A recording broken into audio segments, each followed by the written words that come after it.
അപ്പോ പശുപതി സാറേ, അണുജീവികളുടെ എണ്ണം പാലിൽ പെരുകുന്നത് തുടക്കത്തിൽ തന്നെ തടയാൻ പശുപരിപാലനത്തിലെയും കറവയിലെയും വൃത്തി കൊണ്ട് സാധിക്കുമെന്ന് സാറ് പറഞ്ഞത് നല്ലൊരറിവായി.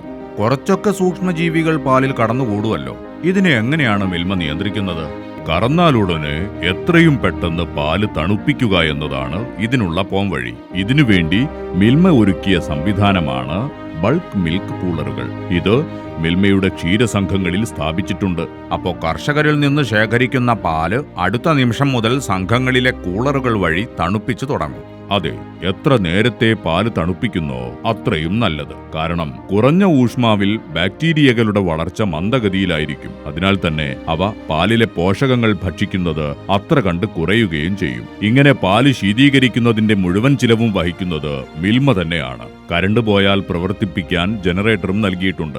റിപ്പയറിംഗിനായി ഗ്രാമതലത്തിൽ സേവനം നൽകുന്ന ടെക്നീഷ്യന്മാരും സ്പെയർ പാർട്സ് സപ്ലൈ സംവിധാനവും എല്ലാം മിൽമ ഒരുക്കിയിട്ടുണ്ട്.